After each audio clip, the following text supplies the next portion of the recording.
हाँ जी, नमस्कार दोस्तों। स्वागत है आप सभी का जियो एजुकेशन लाइव यूट्यूब चैनल पे। जिसने भी अभी तक चैनल को सब्सक्राइब नहीं किया, जल्दी इस चैनल को सब्सक्राइब कर लीजिए और साथ में दबा लीजिए बेल आइकन का बटन, जिससे कि आने वाली वीडियो के बारे में आप सभी को पता चल सके सबसे पहले। चलिए शुरुआत करते हैं ट्रांसफार्मर के बारे में। तो इसके मोस्ट इंपॉर्टेंट क्वेश्चंस हैं, मतलब टोटल निचोड़ मिलेगा आपको इस वीडियो में। ट्रांसफार्मर से रिलेटेड जितने भी मोस्ट इंपॉर्टेंट क्वेश्चंस एग्जाम में बार बार पूछे जाते हैं, इलेक्ट्रीशियन थ्योरी का ये टॉपिक है। चलिए शुरुआत करते हैं इस टॉपिक की, बने रहिएगा इस वीडियो के अंत तक। पहला हमारा क्वेश्चन आता है, एक ट्रांसफार्मर निम्न में से किस सिद्धांत पर कार्य करता है। ये सबसे बेसिक क्वेश्चन है। सेल्फ इंडक्शन पे, म्यूचुअल इंडक्शन, रिलेटिव इंडक्शन या कंपैरेटिव इंडक्शन, यानी किस प्रभाव पे कार्य करता है, ये आपको बताना है। फटाफट आंसर टाइप कीजिए। तो दोस्तों सिंपल सी बात है, आपको ध्यान रखना है किसके ऊपर कार्य करता है एक ट्रांसफार्मर, मतलब इसका सिद्धांत क्या होता है। इसका सिद्धांत होता है म्यूचुअल इंडक्शन। समझ में आया, मतलब म्यूचुअल इंडक्शन। तो इसके सिद्धांत पर कार्य करता है और इसका तात्पर्य होता है कि एक ही फ्लक्स द्वारा प्राथमिक तथा द्वितीय कुंडली में विद्युत वाहक बल उत्पन्न होना। विद्युत वाहक बल किसको बोलते हैं? EMF, यानी EMF, इलेक्ट्रोमोटिव फोर्स को। नेक्स्ट हमारा क्वेश्चन है 2 नंबर, इसके आंसर बताइए क्या होगा। वह मशीन जिसमें ऊर्जा का हस्तांतरण, प्रेरण एवं चालन यानी कंडक्शन दोनों से होता है, उसका क्या नाम है? 2 कुंडली ट्रांसफार्मर, ऑटो ट्रांसफार्मर, 3 फेजी प्रेरण मोटर या सिंगल फेजी प्रेरण मोटर, मतलब जिसको इंडक्शन मोटर बोलते हैं इंग्लिश में हम। तो इसका आंसर बताइए क्या होगा। तो दोस्तों इसका राइट आंसर हो जाएगा ऑटो ट्रांसफार्मर, मतलब बी ऑप्शन इज राइट। अब थोड़ा सा ध्यान से देखिए, यानी वह मशीन जिसमें ऊर्जा का हस्तांतरण, प्रेरण एवं चालन मतलब कंडक्शन दोनों से होता है, उसे ऑटो ट्रांसफार्मर बोला जाता है। नेक्स्ट हमारा क्वेश्चन है दोस्तों 3 नंबर, इसके आंसर बताइए क्या होगा। अब बात आती है ट्रांसफार्मर ऑयल में क्या होना चाहिए? उच्च फ्लैश पॉइंट, उच्च श्यानता या उच्च सल्जिंग टेंडेंसीज या इनमें से कोई नहीं। जिसको भी इंग्लिश में देखना है वो नीचे भी देख सकते हैं, ट्रांसलेट किए गए हैं। तो दोस्तों इसका राइट आंसर हो जाएगा ए, यानी हाई फ्लैश पॉइंट होना चाहिए उसका, जो कि विद्युत का कुचालक होता है और ट्रांसफार्मर को ठंडा रखने में काम में लिया जाता है, जिससे चिंगारियां या अर्क उत्पन्न ना हो। नेक्स्ट हमारा क्वेश्चन है 4 नंबर। अब बात आती है एक तारा मतलब स्टार स्टार अवध ट्रांसफार्मर में क्या होता है? लाइन वोल्टता फेज वोल्टता के बराबर होती है, या लाइन जो वोल्टता होती है वो √3 फेज वोल्टता के बराबर होता है, या कोई भी कला धारा का बहाव नहीं होता, या कोई भी लाइन धारा नहीं होती है। फटाफट आंसर टाइप कीजिए क्या होगा इसका। एक स्टार स्टार अवध ट्रांसफार्मर में क्या होता है दोस्तों? तो इसका राइट आंसर हो जाएगा लाइन वोल्टेज, जो कि √3 फेज वोल्टता के बराबर होती है। ये स्टार स्टार में होता है, आपको ध्यान रखना है हमेशा। नेक्स्ट हमारा क्वेश्चन है, वितरण परिणामित्र में कितनी करोड़ हानि होती है? करोड़ हानि यानी लॉसेस की बात हो रही है यहाँ पे, कोर लॉसेस। पूर्ण भार ताम्र हानियों से अधिक, पूर्ण भार ताम्र हानियों के बराबर, पूर्ण भार ताम्र हानियों से कम, पूर्ण भार ताम्र हानियों की तुलना में नगण्य होता है। आंसर बताइए दोस्तों क्या होगा इसका। वितरण परिणामित्र बोलते हैं जिसको हम। What is the core loss in distribution transformer, यानी DT, इसकी शॉर्ट फॉर्म होती है। तो दोस्तों इसका राइट आंसर हो जाएगा C, मतलब पूर्ण भार ताम्र हानियों से कम, यानी less than full load copper losses.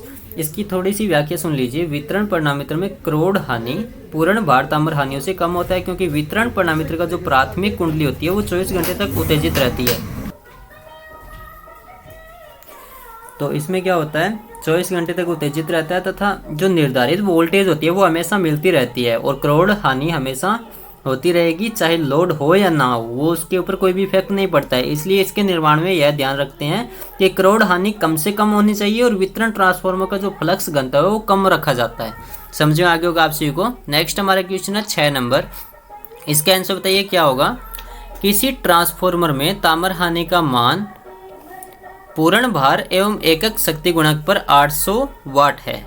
यदि पूर्ण भार एवं शक्ति गुणांक 0.8 लैगिंग है तो ताम्र हानि का मान क्या होगा? 400 वाट, 640 या 800 वाट या 200 वाट ही।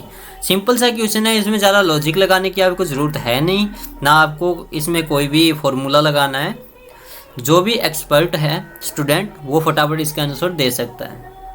तो दोस्तों आपको ध्यान रखना है, इसका राइट आंसर हो जाएगा सी, मतलब 800 वाट। कैसे होगा? यदि किसी ट्रांसफार्मर में, थोड़ा ध्यान से सुनिए, यदि किसी ट्रांसफार्मर में ताम्र हानि का मान पूर्ण भार एवं एकक शक्ति गुणक पर 800 वोल्ट हो तो पूर्ण भार एवं 0.8 पश्चगामी शक्ति पर भी ट्रांसफार्मर में ताम्र हानि 800 वाट ही होगी, मतलब सेम रहेगी। इसलिए इसका आंसर सेम आएगा, क्योंकि ट्रांसफार्मर में ताम्र हानि केवल ट्रांसफार्मर पर वो जो लगा हुआ लोड होता है उसके ऊपर कार्य करता है और ट्रांसफार्मर में बहने वाली धारा पर निर्भर करता है। इसलिए हमेशा आपको एक और चीज़ नोट करनी है, ताम्र हानि बराबर एक सूत्र होता है I² R का। समझे आगे होगा आप सभी को, यानी इस फॉर्मूले से भी ये आप निकाल सकते हो इसका आंसर। नेक्स्ट हमारा क्वेश्चन है 7 नंबर। एक सिटी लाइन के साथ खालिस्तान में जुड़ा हुआ है श्रृंखला पार ए और बी दोनों या जुड़े नहीं है। क्या चीज़? पार का मतलब होता है क्रॉस और श्रृंखला का मतलब सीरीज हो गया इंग्लिश में। फटाफट इसका आंसर बताइए क्या होगा। तो दोस्तों इसका राइट आंसर हो जाएगा ए, मतलब सीरीज में जुड़ा हुआ है, यानी सीटी यानी करंट ट्रांसफार्मर। नाम भी करंट ट्रांसफार्मर आता है और करंट मतलब एम्पियर मान लीजिए एक टाइप से आप उदाहरण। एम्पियर मीटर को किस में जोड़ते हैं आप? सीरीज में, इसलिए इसका भी आंसर सीरीज ही आएगा, यानी श्रृंखला। नेक्स्ट हमारा क्वेश्चन है, ट्रांसफार्मर की दोनों कुंडलन परस्पर होती है, चालकीय रूप से संबंध, प्रेरणिक रूप से संबंध या किसी प्रकार से संबंध नहीं होती है, या विद्युत स्थैतिक रूप से संबंध होती है, मतलब कंडक्टिविटली कनेक्टेड होती है या इनकंडक्टिवली रिलेटेड होती है या is not related in any way या इलेक्ट्रोस्टैटिकली रिलेटेड। कौन सा आंसर होगा इसका राइट? फटाफट आंसर टाइप कीजिए जिसको भी पता है। ट्रांसफार्मर की दोनों कुंडलन परस्पर क्या होती है दोस्तों? वो होती है प्रेरणिक रूप से संबंध, मतलब इंडक्टिविटी रिलेटेड होती है। नेक्स्ट हमारा क्वेश्चन है 9 नंबर। ट्रांसफार्मर रूपांतरित करता है, क्या चीज़ रूपांतरित करता है ट्रांसफार्मर? ये आपको आंसर बताना है। विभव धारा, विभव तथा धारा दोनों को, या आवर्ती को। आवर्ती मतलब फ्रिक्वेंसी। तो बताइए इसका राइट आंसर कौन सा होगा? तो दोस्तों सिंपल सा क्वेश्चन है, विभव और धारा को, मतलब पोटेंशियल एंड करंट, यानी ट्रांसफार्मर विभव तथा धारा का रूपांतरण करता है। ट्रांसफार्मर एक स्थैतिक साधन होता है जिसका कोई भी भाग घूर्णन नहीं होता, मतलब कोई भी चीज़ घूमती नहीं है। ट्रांसफार्मर आवृत्ति को परिवर्तन नहीं कर सकता, ये आपको नोट करनी है चीज़, एग्जाम में कई बार पूछी जाती है, इसमें भी आप मार खा जाते हो।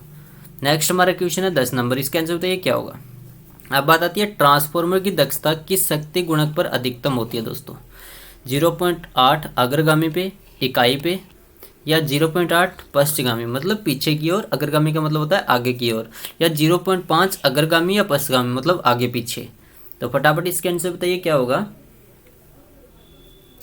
ट्रांसफार्मर की दक्षता किस शक्ति गुणक पर अधिकतम होती है? तो दोस्तों इसका राइट आंसर हो जाएगा बी, मतलब इकाई,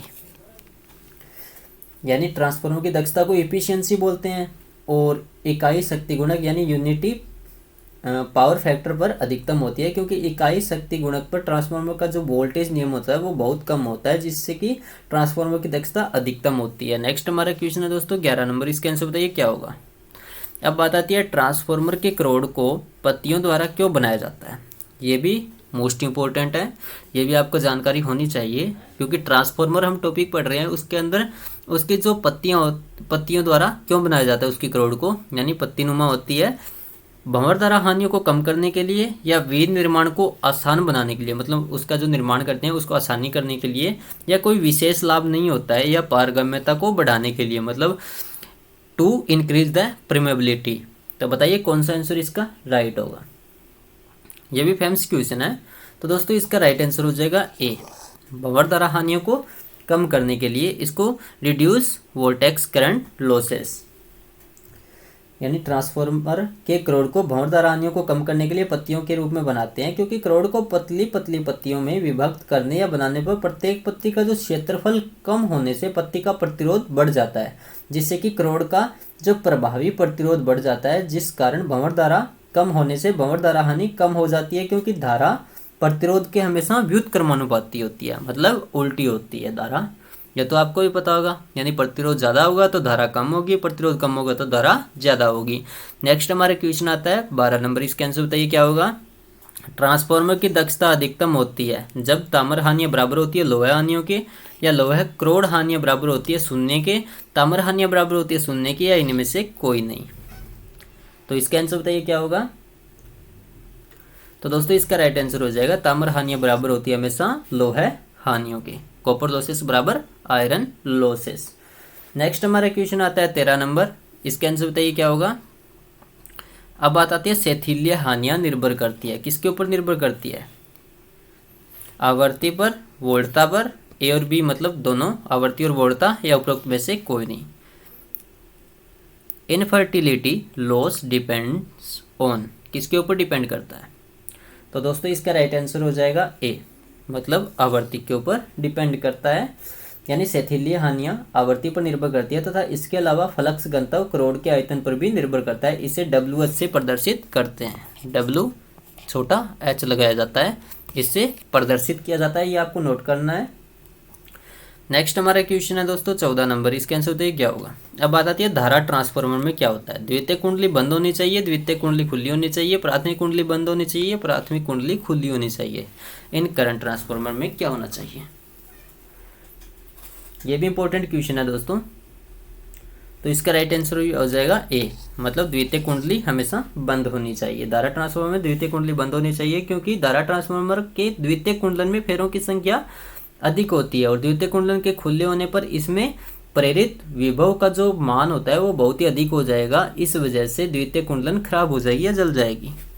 नेक्स्ट हमारा क्वेश्चन है दोस्तों 15 नंबर। इसका आंसर बताइए क्या होगा। ट्रांसफार्मर के किस भाग में एक छोटे से बर्तन में सुखाने वाला पदार्थ रखा होता है। संरक्षक, ब्रीदर, तेल टैंक या वाइंडिंग।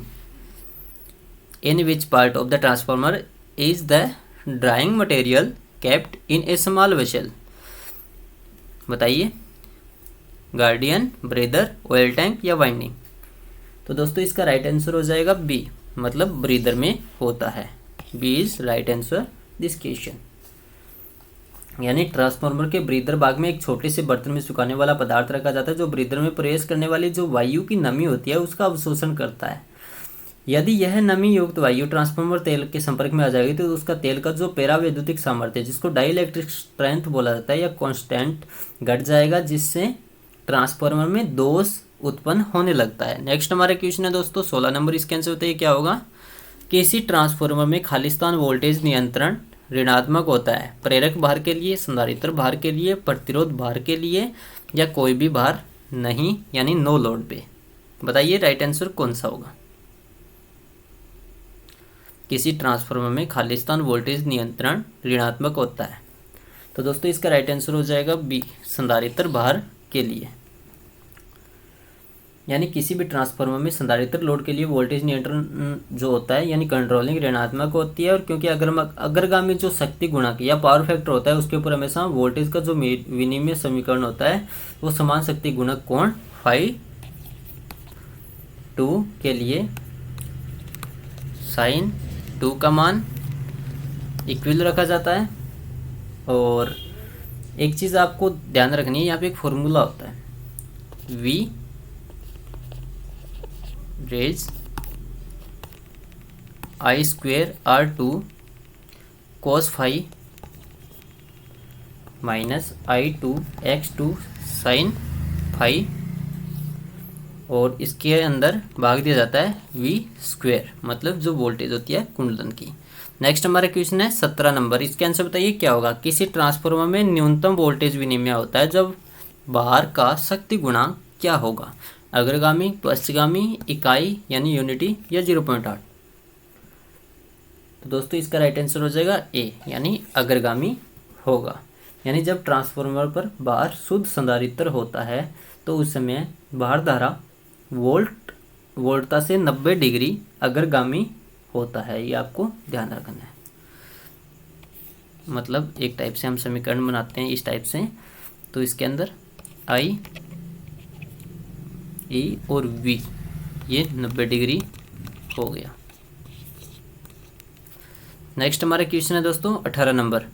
निम्नलिखित में से किसमें निर्गत तथा निवेश का अनुपात पूर्ण दिवस दक्षता होता है। केवीए किसी नियत क्षण पर, केडब्ल्यू किसी नियत क्षण पर, केवीएआर प्रति घंटा, या एच जिसको हम लगाते हैं मतलब होर बोला जाता है इसको, या KWH 24 घंटों के दौरान। बताइए कौन सा इसका राइट आंसर होगा। In which of the following the ratio of output and investment is full day efficiency, मतलब पूरे दिन की इफिशियंसी या दक्षता आपको बतानी है। तो इसका राइट आंसर हो जाएगा डी, मतलब 24 घंटों के दौरान KWH में निकालते हैं। नेक्स्ट हमारा क्वेश्चन है 19 नंबर। एक स्टार स्टार ट्रांसफार्मर एक धारा ट्रांसफार्मर द्वारा सुरक्षित किया जाता है जिसमें क्या होते हैं। स्टार स्टार संयोजन होते हैं, डेल्टा डेल्टा होते हैं, या स्टार डेल्टा में होता है या डेल्टा स्टार में होता है। ये भी इंपॉर्टेंट क्वेश्चन है, काफ़ी बार एग्जाम से पूछा गया दोस्तों। तो इसका राइट आंसर हो जाएगा बी, मतलब डेल्टा डेल्टा में होगा। नेक्स्ट हमारा क्वेश्चन है 20 नंबर। अब बात आती है उच्चतम रेटिंग का ट्रांसफार्मर निम्नलिखित में से किस अनुप्रयोग में लाया जाता है। वितरण, संचारण, जनन केंद्र या उपकेंद्र, यानी डिस्ट्रीब्यूशन या ट्रांसमिशन भी बोल सकते हो, या रिप्रोडक्टिव सेंटर या सब स्टेशन में। तो दोस्तों इसका राइट आंसर हो जाएगा सी, मतलब जनन केंद्रों में, मतलब हाई रेटिंग के जो ट्रांसफार्मर होते हैं उनकी बात की जा रही है। नेक्स्ट हमारा क्वेश्चन है उच्च आवर्ती ट्रांसफार्मर में फेराइट क्रोड इस्तेमाल किया जाता है क्योंकि इसमें क्या होता है, निम्न प्रतिरोध, उच्च प्रतिरोध या उच्च पारगम्यता या निम्न पारगम्यता। पारगम्यता को परमेबिलिटी बोला जाता है। तो इसका आंसर बताइए क्या होगा 21 का। तो दोस्तों इसके अंदर हमेशा हाई रेजिस्टेंस होता है, इसलिए जो इसकी कोर होती है वो फेराइट क्रोड इस्तेमाल किया जाता है। नेक्स्ट हमारा क्वेश्चन है 22 नंबर। ट्रांसफार्मर की डिजाइन में उच्च फ्लक्स घनत्व के इस्तेमाल से प्रति केवीए भार घटता है या प्रति केवीए भार बढ़ता है, या ट्रांसफार्मर के भार के साथ कोई भी संबंध नहीं होता है, या इनमें से कोई नहीं। बताइए कौन सा इसका राइट आंसर होगा। ट्रांसफार्मर की डिजाइन में उच्च फ्लक्स घनत्व के इस्तेमाल से क्या होता है दोस्तों, इसका राइट आंसर हो जाएगा ए, प्रति केवीए किलो वोल्ट एम्पियर बार हमेशा घटता है।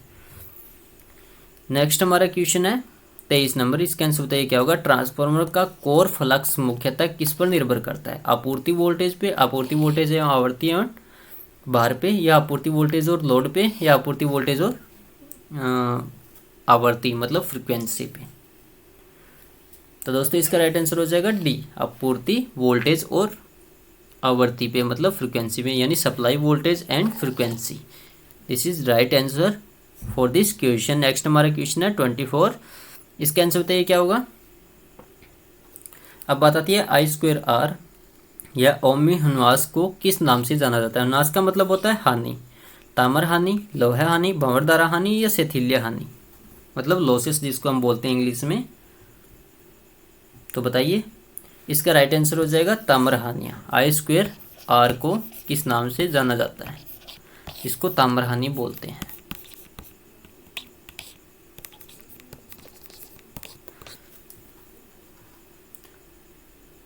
तो दोस्तों ये था पार्ट 1 ट्रांसफार्मर का। पार्ट 2 आएगा नेक्स्ट डे। तो बने रहिएगा हमारे साथ इसी यूट्यूब चैनल अजू एजुकेशन लाइव पे। आज की क्लास आपको कितने % अच्छी लगी फटाफट कमेंट में टाइप करके बताइए। कोई भी कमी हो तो प्लीज़ ज़रूर बताना, जिससे कि हम नेक्स्ट वीडियो में सुधारें उसको। और जिसने भी अभी तक अजू एजुकेशन लाइव यूट्यूब चैनल के टेलीग्राम और व्हाट्सएप ग्रुप ज्वाइन नहीं किया, ज्वाइन कर लीजिए, जिससे कि आपको काफ़ी ज़्यादा फ़ायदा मिलेगा। हर एग्ज़ाम से संबंधित आप एक दूसरे स्टूडेंट के साथ प्रिपरेशन कर सकते हो। और एक बार फिर से हम रिटर्न आ चुके हैं यूट्यूब चैनल पे, और अभी हम रेगुलरली क्लासेस लगाने की पूरी कोशिश करेंगे, जिससे कि आपको फ़ायदा हो। आपका भविष्य आपके हाथ में है, अगर आप तैयारी करोगे तो आपको बेटर मिलेगा। कुछ मेहनत का फल हमेशा मीठा होता है दोस्तों। तो जो भी नया स्टूडेंट है चैनल को सब्सक्राइब कर लेना। और मैं भी काफ़ी टाइम से बिजी था, काम धंधे इतने हो गए, और ऑनलाइन बिजनेस भी है मेरा अलग, उसको भी संभालना पड़ता है। इसलिए बहुत कम मतलब टाइम में से टाइम निकाल के आपको टाइम देने की अब कोशिश करूँगा, ताकि आप सभी के साथ प्यार बढ़ता रहे। यानी इंटरेस्ट है मेरा हमेशा से ही यूट्यूब पे एक क्लासेस लगाने का। मुझे वो नहीं है कि यहाँ से पैसे कमाने हैं, रेवेन्यू जनरेट करना है, क्योंकि वो ऑलरेडी मैं कर रहा हूँ। ऑलरेडी मेरी बिजनेस साइड बहुत है, और ऊपर वाले की कृपा से काफ़ी अच्छे ग्रोथ भी कर रहे हैं। थैंक यू एवरीवन, बने रहिएगा हमारे साथ। कोई भी कमी लगे तो प्लीज़ ज़रूर बताना। जय हिंद, वंदे मातरम। Thank you.